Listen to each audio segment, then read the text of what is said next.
नमस्कार. तर आजच्या आपल्या व्हिडिओचा विषय आहे की सूर्य हा ग्रह तुमच्या कुंडलीत, म्हणजे समजा एक गोष्ट असते की आपण कुंडली हातात बघतो आणि प्रेडिक्शन करतो. तर आज आपण बघणार आहोत की कुंडली नसतानासुद्धा तुम्ही कसं ओळखू शकता तुमचा सूर्यग्रह चांगला आहे की वाईट आहे. तर हा आहे आजचा विषय. तर सूर्य हा ग्रह ह्याचं कारकत्व पहिले आपण समजून घेऊया. सूर्यग्रह हा कारकत्व कशाचा आहे? सूर्यग्रह म्हणजे पिता. सूर्य एक हॉट, म्हणजे ज्याला आपण असं म्हणू शकतो हॉट प्लॅनेट आहे सूर्य.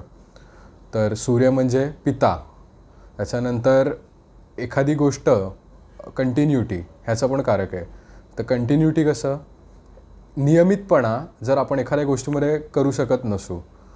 फॉर एक्झाम्पल, आता एखादा व्यक्ती जर नियमित नसेल आयुष्यामध्ये, म्हणजे एखादं गोष्ट चालू करतो एकदम, पण ती त्याच्याकडून नियमित होत नाही आणि काहीतरी इश्यू क्रिएट होतो आणि ती गोष्ट तो करूच शकत नाही. म्हणजे काही लोक असतात असे, तुम्ही आजूबाजूला ऑब्झर्व करा की नियमित एखाद्या ठरवलं की या वेळेला ही गोष्ट झाली पाहिजे रोज, तर ती त्यांच्याकडनं होतच नाही. नियमितपणा अजिबातच नसतो, म्हणजे ब्रेक येतो त्यांच्या गोष्टीत.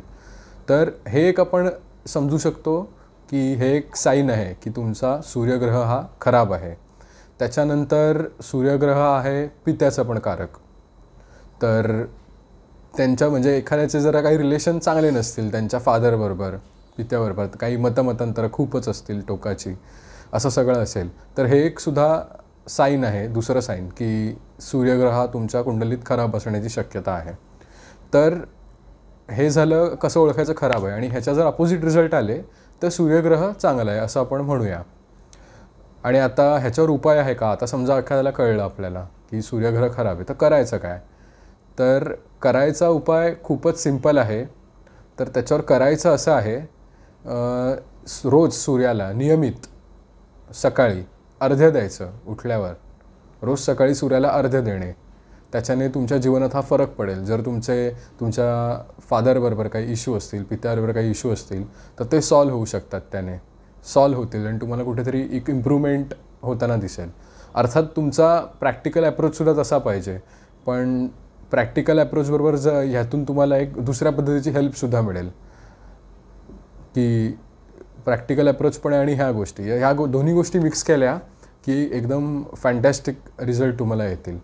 आणि एक दुसरा उपाय ह्याच्यावर आहे की आदित्य हृदयम स्तोत्र म्हणून एक तुम्हाला माहिती असेल, आदित्य हृदयम स्तोत्र, ते वाचायला पाहिजे. तर ते जर वाचता नाही आलं तर ॲटलिस्ट ऐका सुरुवातीला. जर माहीत नसेल कसं उच्चार करायचा, वाचता नाही आलं तर ते सुरुवातीला ऐकलं पाहिजे. म्हणजे एकदम एक कसा कॉन्फिडन्स तयार होतो या दोन गोष्टी केल्याने. तर हा होता आजचा विषय की एखाद्याची, आता मला वाटतं तुम्ही सगळं ओळखू शकाल एखाद्या व्यक्तीकडे आणि एखाद्या व्यक्तीकडे बघून की त्याच्या कुंडलीत सूर्यग्रह कसा आहे. आणि एक महत्त्वाचा मुद्दा असा की असं नाही आहे की कायमच ही गोष्ट, म्हणजे एखाद्याचं सूर्य खराब आहे तर कायम खराब असेल. काही पर्टिक्युलर त्या पिरियडमध्ये काही कारणास्तव खराब झालेला असू शकतो, म्हणजे तेवढ्या वेळापुरता खराब झाला काही कारणास्तव, असं असू शकतं. तर जेव्हा खराब असेल असं तुम्हाला कळेल तेव्हा हा उपाय करायचा. सिम्पल, इतकी साधी गोष्ट आहे. तर मला वाटतं ही गोष्ट खूप सोपी होती समजायला. तर ही व्हिडिओ कशी वाटली मला सांगा. ही ॲप्लाय करा नक्की. ॲप्लाय करण्याला जास्त महत्त्व आहे. जास्त कंटेंट ऐकून तो ॲप्लाय नाही केला तर त्याचा काही जास्त उपयोग नाही. पण कमी कंटेंट ऐकला, वाचला, पण तो ॲप्लाय केला तर ह्याचं खूप जास्त महत्त्व आहे. त्यामुळे ही गोष्ट ॲप्लाय करा आणि कसं वाटलं मला सांगा. आणि या व्हिडिओखाली कमेंट करा. आणि ही ॲप्लाय करत असेल तर मला सांगा.